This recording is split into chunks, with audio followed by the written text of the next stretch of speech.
teman, bagaimana kabarnya hari ini? Baik, karena semuanya baik, saya harap kita mengikuti kegiatan pembelajaran ini dalam keadaan semangat dan sehat. Sebelum kita mulai kegiatan kita hari ini, kita awali dengan doa. Para teman saya silakan.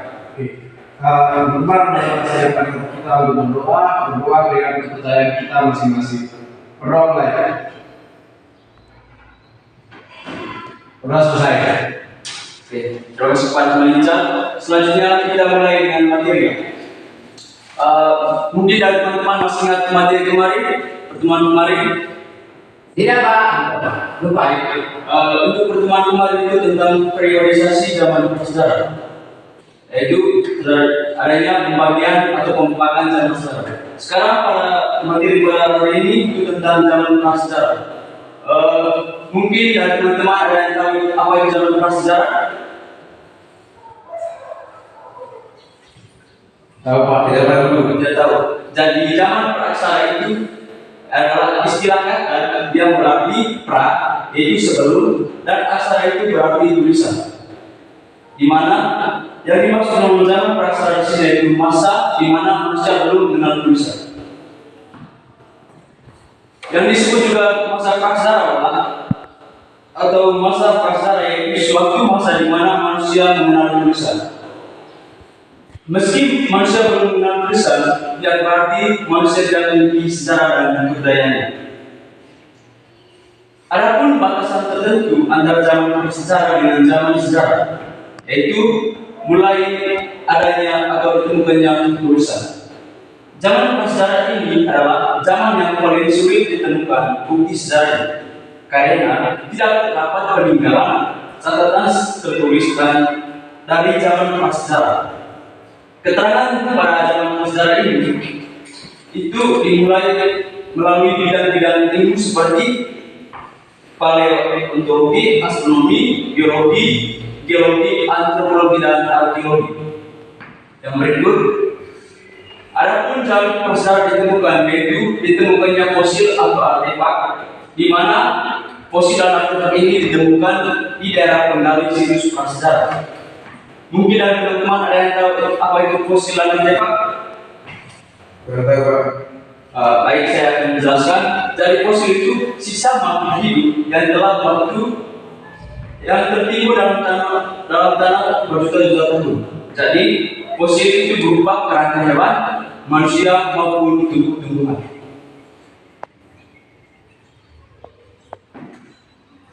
Sedangkan artefak merupakan benda-benda perlengkapan hidup manusia purba yang tersisa seperti dolmen, joken, modiner, kapak batu maupun kapak perunggu. Yang berikut bangunan masa peragian. Bangunan masa peragian itu terjadi yang pertama memenuhi dolmen, peti kubur batu, dan sarkofagus. Mungkin dari teman-teman bisa menjelaskan keempat jenis bangunan masa peragian? Hadisnya, Pak. Lanjutnya, oke. Baik, jadi mendiri itu tiang batu seperti tugu, di mana fungsinya itu sebagai peringatan kepada arwah nenek moyang. Yang kedua dolmen, yaitu meja batu tempat meletakkan sesaji. Yang ketiga peti kubur batu, yaitu lempengan batu besar berbentuk kotak persegi panjang seperti peti jenazah. Yang ketiga sarkofagus. Sarkofagus yaitu bangunan batu besar berbentuk seperti makhluk sepasang sebagai peti jenazah.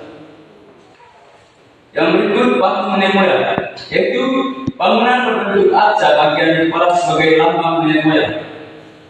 Yang berikut punden berundak, yaitu susunan batu bertingkat menyerupai candi sebagai upacara pengucaan.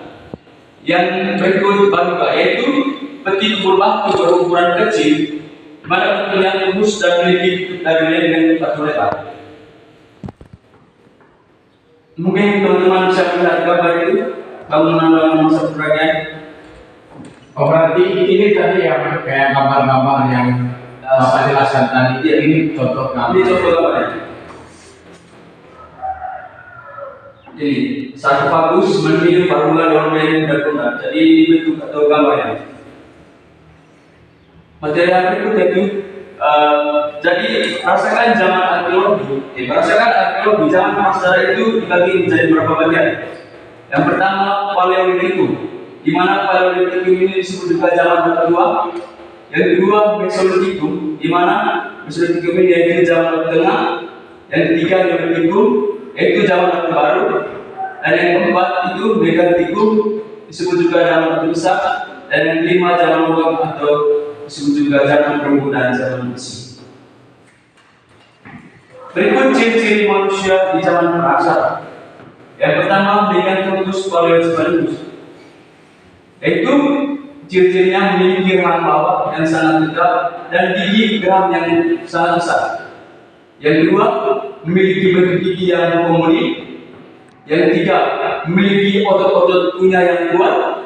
Yang keempat memiliki bentuk muka yang masif dengan tulang putih tebal, tonjolan kening yang menjorok, tonjolan belakang, kepala yang tajam, serta tidak memiliki dadu.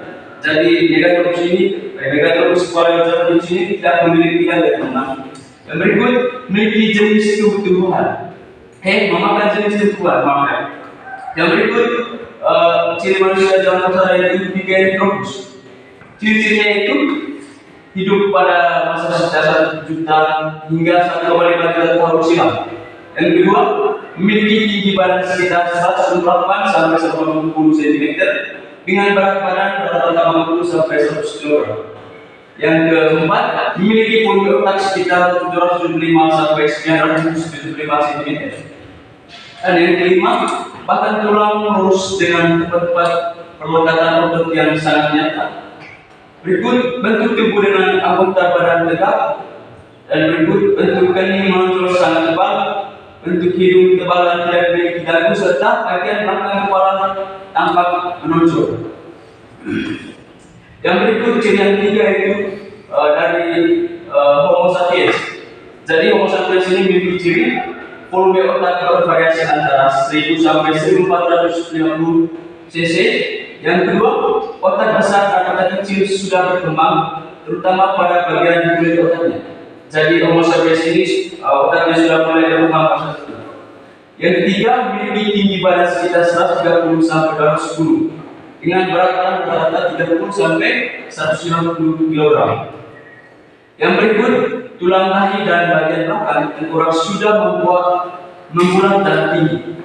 Yang kelima, otot tengkuk mengalami penyusutan dan sudah berjalan dan berhentikan. Yang berikut memiliki ciri-ciri yang lebih sempurna. Jadi antara ketiga ciri-ciri manusia di zaman prasejarah ini memiliki perbedaan. Yang berikut mungkin teman-teman bisa lihat bentuk atau ciri-cirinya ini. Itu ada situs manusia Flores di Gualia Lua. Berikut rekonstruksi Pithecanthropus erectus. Yang berikut corak kehidupannya. Nah, untuk corak kehidupannya ini dibagi 3 periode, yaitu adanya masa berburu, masa bercocok tanam, dan masa pendakian. Mungkin teman akan bisa menjelaskan ketiga periode ini. Mungkin bisa menjelaskan, atau teman Andi bisa bantu? Masih belum paham Pak, mungkin Pak baru dari bulan. Oke, sedikit dari saya Pak.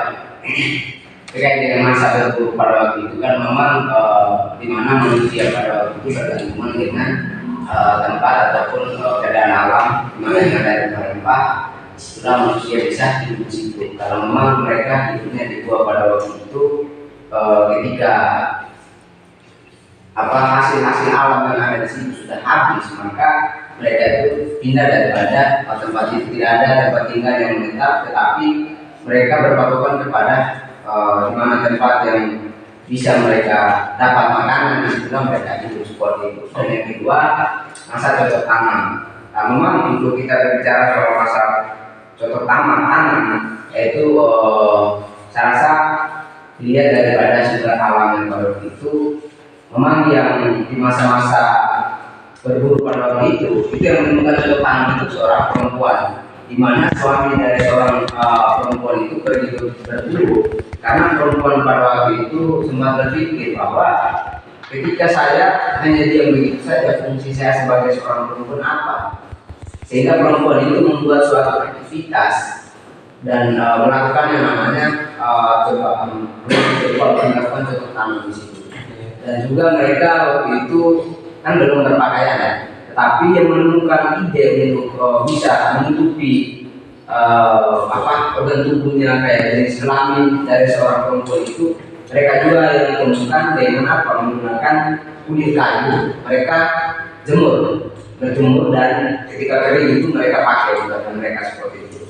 Dan masa perundingan manusia terbagi dalam kelompok-kelompok yang memiliki keterampilan yang memang pada waktu itu hidupnya berkelompok saja, dan di mana mereka hidup berkelompok dan mereka saling membanding-bandingkan kayak semacam ada suatu hal yang mereka melakukan, pasti mereka lakukan perundingan di situ, kayak contohnya mereka buru di situ untuk bisa bertahan hidup seperti itu. Ya, mungkin seperti itu saja pendapat saya, Pak. Mungkin ada salah kata atau kekurangan di situ, mohon maaf. Saya kembali lagi, terima kasih. Baik, terima kasih kepada Maju. Seperti yang telah dijelaskan bahwa manusia pada zaman praksara itu hidupnya tidak hanya satu ya. Jadi mereka hidupnya nomad atau berpindah-pindah. Misalnya di gua, di tepi pantai gitu. Mereka juga hidupnya berkelompok. Jadi misalnya ketika istri atau misalnya ketika suaminya pergi berburu, jadi yang dikerjakan istri dari belakang itu misalnya memasak atau bercocok tanam gitu. Jadi masa berburu itu atau remaja itu hidupnya berbeda-beda, serta hidupnya bergantung kepada Allah. Yang berikut masa bercocok tanam. Jadi masa bercocok tanam itu manusia itu sudah mulai mampu mengatur dan memanfaatkan sumber daya alam. Mereka sudah mampu memastikan makanan sendiri, serta mereka mulai hidup menetap, sudah mengenal sistem keturunan yang besar. Yang ketiga, masa perdagangan, di mana masa ini itu manusia sudah terbagi dalam kelompok yang memiliki keterampilan. Jadi seperti yang telah dijelaskan oleh kemarin, ketika suami atau istrinya pergi itu berburu, jadi istri yang belakangnya itu mereka memasak atau itu bercocok tanam. Yang berikut membangun tempat-tempat penguncian dari batu besar. Jadi mereka sudah mulai memiliki kepercayaan kepada melalui penguncian batu besar. Mungkin teman-teman bisa melihat gambar itu, corak kehidupannya itu mereka sedang berburu, mereka sedang membuat atau mengolah alat batu, mereka sedang bercocok tanam.